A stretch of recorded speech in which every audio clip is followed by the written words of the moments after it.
चलिए इधर ध्यान दीजिएगा।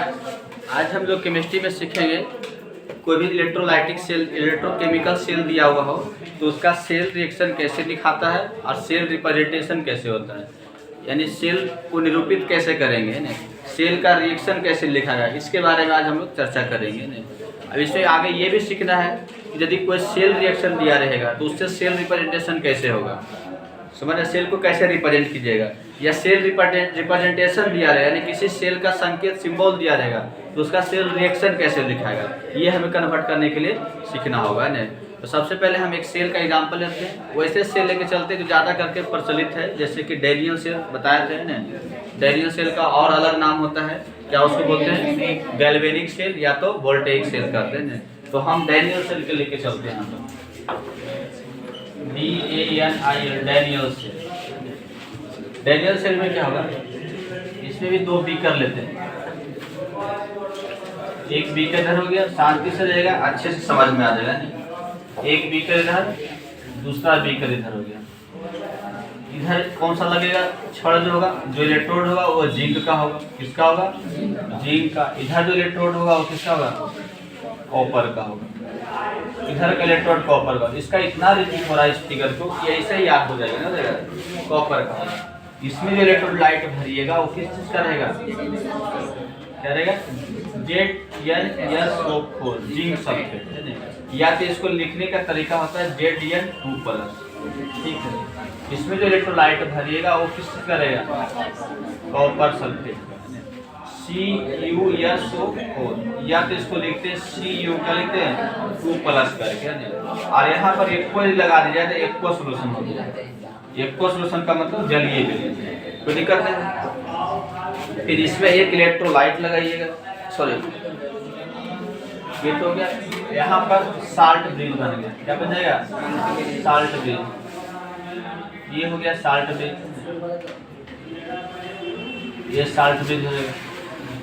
इसके बाद इसको कनेक्ट करना है इस तरह से, यहाँ पर एक वोल्टमीटर लगाइएगा, इधर कनेक्ट करके, इधर भी क्या हो गया, एक वोल्टमीटर। काम करने के लिए वो स्विच लगाते हैं, ये क्या हो गया, स्विच।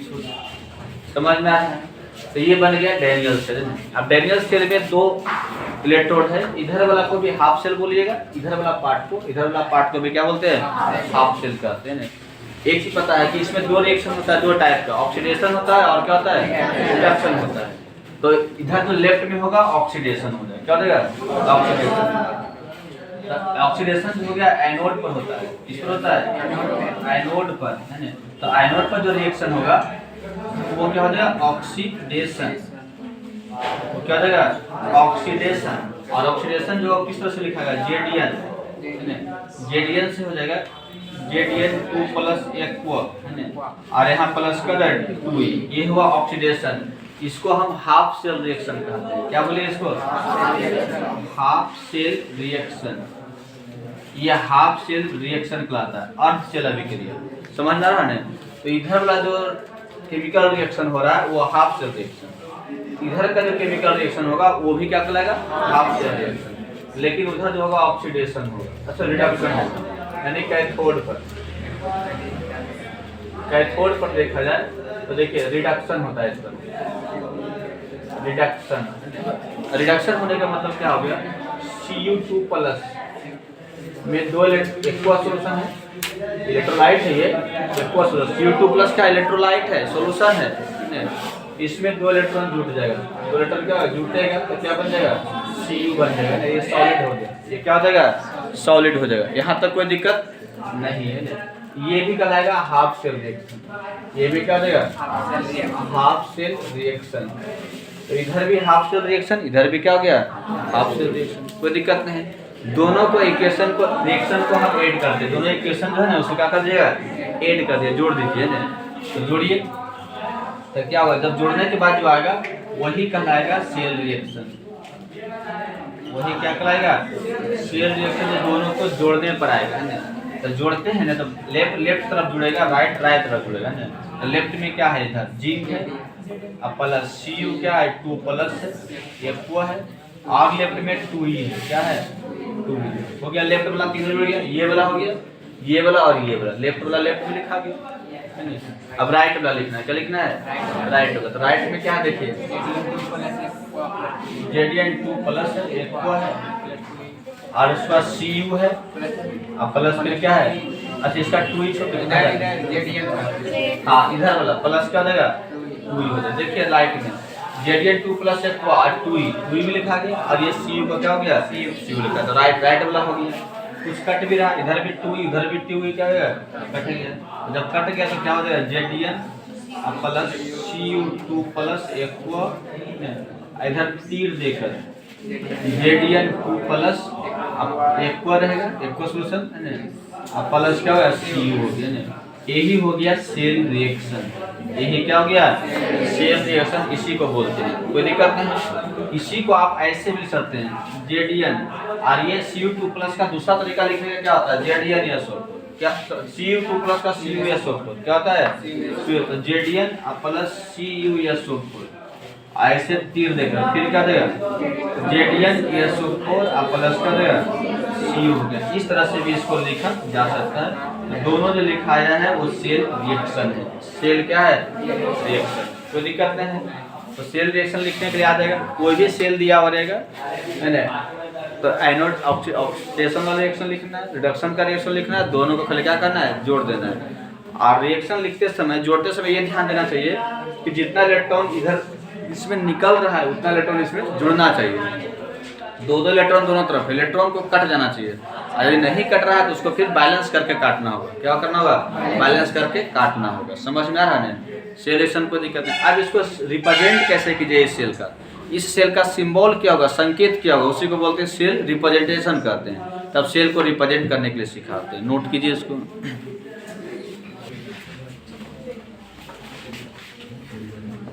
सेल रिप्रेजेंटेशन, कोई भी सेल को निरूपित कैसे किया जाता है? तो सेल रिएक्शन भी दिया हुआ रह सकता है, या तो फिर केवल सेल बना हुआ, ज़्यादा करके सेल रिएक्शन ही दिया रहेगा ना। तो सेल रिएक्शन से सेल लिखने के लिए सीखना है।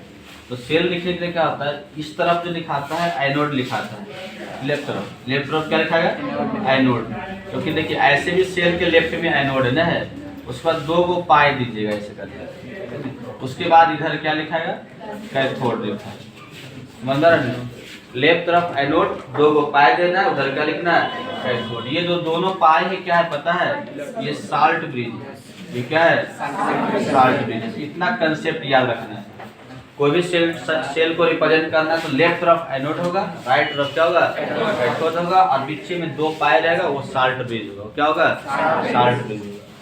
चलिए ठीक है। अब एनोड को कैसे रिप्रेजेंट कीजिएगा इस हाफ सेल का? तो एनोड पर क्या होता है? ऑक्सीडेशन होता है। क्या होता है? ऑक्सीडेशन।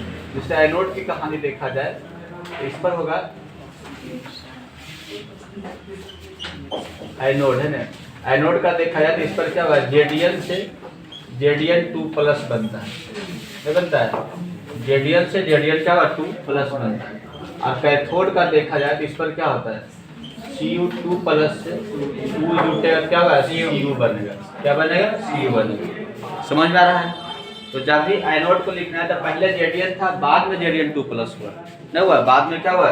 Zn2 प्लस हुआ। तो पहले Zn लिखाएगा इस तरह से, और Zn उसके बाद में एक इस तरह से लीजिएगा। ये फेज डिफरेंस को अलग करता है। क्या करता है? फेज को अलग करता है ना, बताता है। उसके बाद Zn था, Zn के बाद क्या हुआ? Zn2 plus. तो उसके बाद Zn2 प्लस देना, ये एक्वा होगा, और फिर डबल पाई दीजिएगा नीचे में। क्या दीजिएगा? डबल पाई। इस प्रकार से ये साल्ट ब्रिज क्या हो गया? Salt bridge. कोई दिक्कत नहीं है। तो एनोड का कहानी लिखा गया। लिखना है कैथोड का। तो कैथोड में क्या? पहले क्या था? Cu2 प्लस था, बाद में Cu हुआ, नहीं हुआ? तो पहले Cu2 प्लस दीजिए, Cu2 प्लस हो गया। एक्वा है, एक्वा डाल दीजिएगा। फिर ऐसे करके क्या होगा? Cu। क्या हो जाएगा? Cu हो गया। तो यहाँ पर देखिए डबल पाई है, वो साल्ट ब्रिज है। वो क्या है? साल्ट ब्रिज रिप्रेजेंट करता है, डबल पाई वाला। और सिंगल पाई ऐसे जो, वो क्या करता है? फेज को अलग करता है। क्या करता है? फेज को अलग करता है। फेज का मतलब क्या हुआ? जैसे कि ये सॉलिड स्टेट में है और ये क्या है? लिक्विड स्टेट में। यानी ये इलेक्ट्रोड है, ये इलेक्ट्रोलाइट है। ये इलेक्ट्रोड है, ये वाला ये Zn इलेक्ट्रोड है, और ये जो है ये क्या है? इलेक्ट्रोलाइट है। तो ये हो गया सॉलिड, ये हो गया लिक्विड। दोनों को अलग कर रहा है ये फेज। यानी ये सॉलिड लिक्विड फेज है, ये सॉलिड फेज। तो ये ऑब्लिक लगाने का मतलब क्या हो गया, फेज को यहाँ पर क्या करता है, अलग कर रहा है। कोई दिक्कत नहीं है। अब इसी को अलग तरीका से लिखना है तो देखिए जेडीएन यस कर दीजिए, सॉलिड है तो जेडीएन 2 प्लस एक्वा तो है ही, ऐसे करके डबल पाई, फिर Cu2 प्लस एक्वा तो रहेगा ही, और फिर क्या कर दिया Cu यहाँ पर यस कर दिया। इस तरह से भी सकते हैं। दूसरा तरीका से आप लिखना है तो जेडीएन करके यहाँ पर जेडीएन SO4, इसका दूसरा तरीका क्या होता है, जेडीएन SO4 फिर डबल पाई करके Cu SO4 और फिर क्या देगा Cu, इस तरह से लिखा था।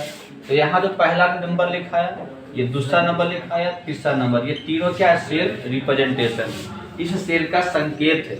इस सेल का क्या है, संकेत। अब इस सेल को देखकर आप बता सकते हैं, इस संकेत को देखकर बता सकते हैं कि एनोड के रूप में जिंक है, कैथोड के रूप में कॉपर है। एनोड में जो इलेक्ट्रोलाइट लिया गया JdNSO4 है, कैथोड में जो इलेक्ट्रोलाइट लिया गया CuSO4 है। और रहना चाहिए क्या है ना, उसी में यहाँ पर मोलरता भी लिखाता है। जैसे कि ये मान लीजिए इलेक्ट्रोलाइट है लेकिन इसका कंसंट्रेशन नहीं पता है इसका कंसंट्रेशन यहाँ से पता चल रहा है नहीं, तो कंसंट्रेशन भी लिखा जाता है। एक तरीका से और लिखाता है, एक चौथा नंबर में एक और लिखेंगे, इसको नोट कीजिए। अब यदि इसमें इलेक्ट्रोलाइट का कंसंट्रेशन भी रिप्रेजेंट करना है सेल में, तो कैसे रिप्रेजेंट कीजिएगा।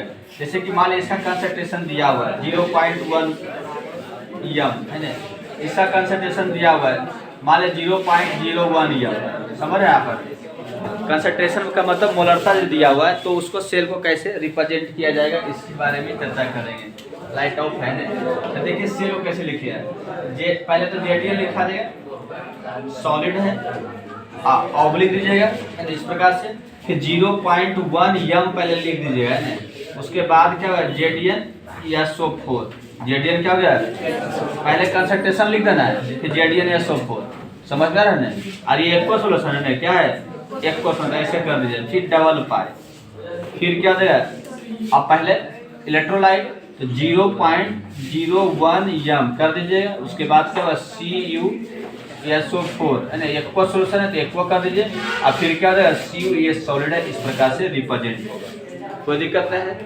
अब इसके लिए आप JdNSO4 नहीं लिखे तो JdN2 प्लस भी सकते हैं, CuSO4 नहीं लिखना तो Cu कर सकते हैं, 2 प्लस करके भी सकते हैं। यानी इसी को और लिखने का तरीका होगा तो देख लीजिए, एक नंबर में दूसरा नंबर में जेडीएन यहाँ पर यस रह गया, फिर 0.1 एम, 0 पॉइंट का कैपिटल एम 1 एम, और फिर क्या होगा JdN2 प्लस एक्वा, फिर इस 60 ब्रिज हो जाएगा, फिर 0.01 एम Cu2 प्लस एक्वा है ना, और फिर क्या होगा Cu सॉलिड, इस प्रकार से रिप्रेजेंट किया जाएगा, कोई दिक्कत नहीं आता है। अब आगे क्या चलना है, अब इधर भी देखिए, लीजिए इधर भी जो इलेक्ट्रोड था ना सॉलिड का था, जेडीएन का था, इधर भी इलेक्ट्रोड क्या था, सॉलिड का था, Cu का था, नहीं था, कॉपर ठोस है ना, और जेडीएन जिंक भी क्या ठोस है। यदि एक इलेक्ट्रोड मान लीजिए गैस का हो गया, क्या हो गया, गैस का, तो उसका सेल रिप्रेजेंटेशन कैसे करना है।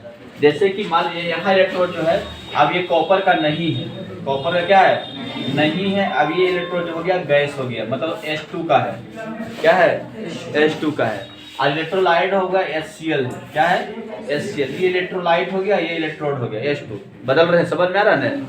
और यदि H2 रहेगा तो गैस का कभी इलेक्ट्रोड बन सकता है, केवल अकेले गैस रहेगा तो कभी बन सकता है नहीं, तो उसके लिए हम प्लेटिनम लेते हैं, क्या लेते हैं प्लेटिनम। तो यहाँ पर हमने प्लेटिनम लिए, प्लेटिनम PT, अब PT के ऊपर H2 रहेगा चिपका हुआ, क्या रहेगा PT के ऊपर H2 गैस रहेगा, जैसे कि प्लेटिनम हो गया, और चारों तरफ लटका हुआ रहेगा घुंघरू नियर कौन H2 गैस है ना।